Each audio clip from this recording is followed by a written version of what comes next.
होता है कल्पित माध्य हम मानते हैं तो ये होती है लघु विधि, इसके द्वारा हम सकते हैं। लेकिन अब हम एक और तरीका अपना सकते हैं, क्योंकि यहाँ पर ये क्लासेस हैं और क्लासेस का एक फिक्स्ड साइज है, क्लास इंटरवल जिसे कहते हैं, वर्ग अंतराल।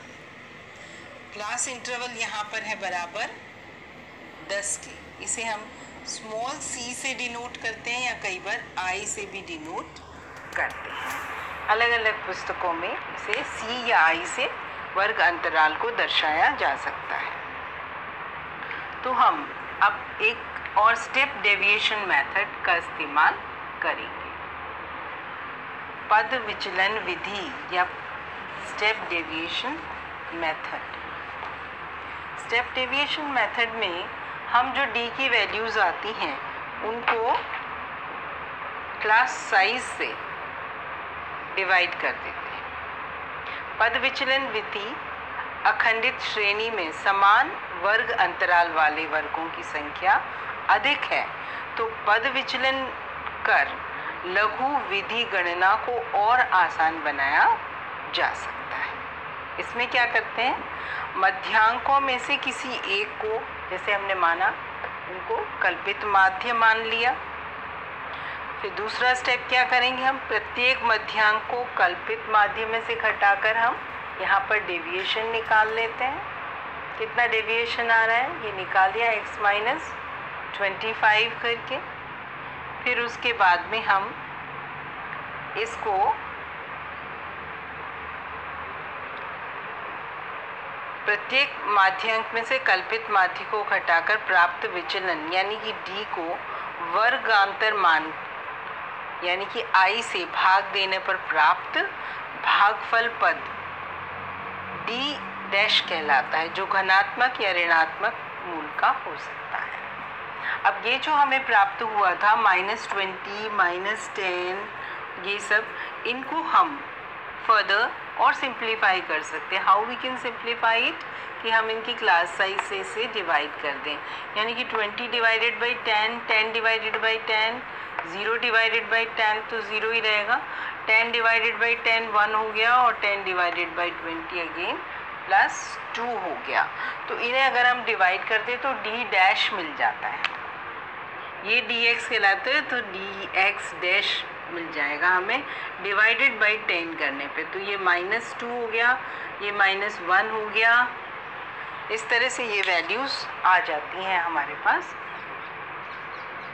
This is a column. Space की कमी होने की वजह से हम dx डैश को इस तरह से दिखा देते हैं, जो कि हम डिवाइड करने पर प्राप्त कर रहे हैं। 0 +1 और ये +2 हो जाता है। देखिए इसका भी जोड़ 0 ही आएगा, +2 -2 +1 एंड -1, तो ये इसका जोड़ 0 आता है। ये कहलाता है d डैश। अब इसमें हम क्या करते हैं कि इसमें d dash x multiplied by f कर देते हैं, यानी कि -2 × 5 तो ये हो गया -10, -1 × 12 -12, 0 × 15 0, +18 +20, ये आ गया। तो यहाँ पर जोड़ 160 आया था, यहाँ आ गया 16 जोड़ आ जाता है। तो sigma dx dash into f ये बराबर हो गया 16 के। इस तरह से हम इसे कैलकुलेट कर लेते हैं, जो कि सिंप्लीफाइड कैलकुलेशन है जो हमने पहले की थी उनसे। अब इसका सूत्र क्या होना चाहिए, वेरी सिंपल। इसमें x बार बराबर होगा अज्यूम्ड मीन a के प्लस, अब ये सूत्र थोड़ा सा बदल जाएगा, सूत्र हो जाएगा sigma d dash x f upon sigma f, this whole is multiplied by i class size. Class size यहाँ पे 10 है, a हमने 25 माना था, ये हो गया 16 अपॉन 60 मल्टीप्लाइड बाय 10, तो क्या आ गया ये 25 प्लस 16/6 जो पहले आया था यानी कि 2.66, अब ये आ गया 27.66 ग्राम। ये हमारा पद विचलन विधि से आंसर आ गया for the body weights. Body weight का क्या समानांतर माध्य है, इसको निकालने का ये पद विचलन विधि द्वारा हमने कैलकुलेशन कर लिया है। So this finishes the calculation of mean. Now let us discuss about the significance of mean. Mean जो है समानांतर माध्य है जिसकी गणना बहुत ही आसान होती है। इसकी गणना सबसे ज़्यादा आसान है और सबसे ज़्यादा ये प्रचलित प्रकार का या सबसे ज़्यादा ये यूज़ में आने वाला फेमस तरीके का सेंट्रल टेंडेंसी है, जिसे हम कहते हैं माध्य। माध्य में जब कैलकुलेशन होता है तो वो सभी मूल्यों पर आधारित होता है। ये अधिक प्रचलित प्रकार का है। It is a most widely used type of central tendency. Then it uses all the values to calculate the mean of any series. समानांतर माध्य की गणना के लिए आंकड़ों को किसी भी क्रम में लिखा जाए, समानांतर माध्य के मान में कोई अंतर नहीं पड़ता है। हम इसे सेंडिंग सीरीज में या डिसेंडिंग सीरीज में लिखते हैं। क्रम इसका कोई भी हो, किसी भी तरह से इनको लिखेंगे हम, माध्य की वैल्यू वही आएगी, मान वही होगा। The same value will get if we see arrange them in ascending और एस डिसेंडिंग सीरीज। लेकिन इसमें कुछ दोष भी होते हैं। पहला दोष तो ये है कि आंकड़ों के मान में बहुत अधिक अंतर होने पर समानांतर माध्य की गणना पर बहुत प्रभाव पड़ता है। जहाँ कहीं भी आउटलियर्स होते हैं, बहुत अधिक बड़े या छोटी वैल्यूज़ अगर होती हैं तो उन आउटलियर्स का बहुत ज़्यादा फर्क पड़ता है। अधिक अंतर होने पर ये माध्य को प्रभावित करते हैं।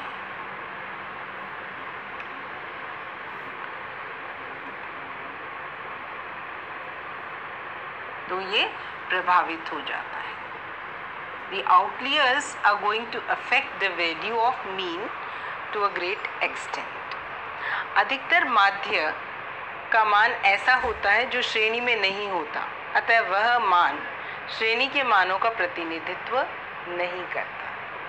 Many times it is seen that the value of mean we calculate, that is out of the series. श्रेणी के मानों से में उपलब्धि नहीं होता,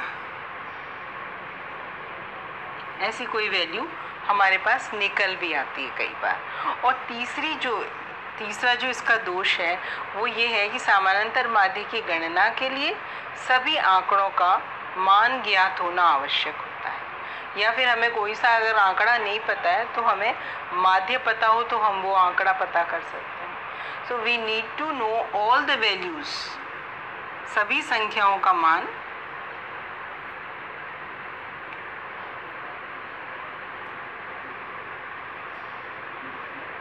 पर हाँ, इसकी कभी कभी यूटिलिटी होती है। कब यूटिलिटी हो सकती है कि जब हमें मीन की वैल्यू पता है तो हम किसी संख्या का मान निकाल सकते हैं। But we need to know all the values if we want to calculate mean.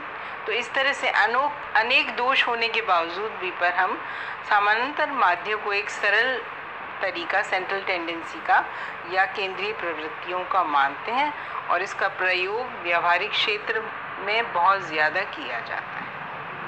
So with this we complete this lecture. Thank you.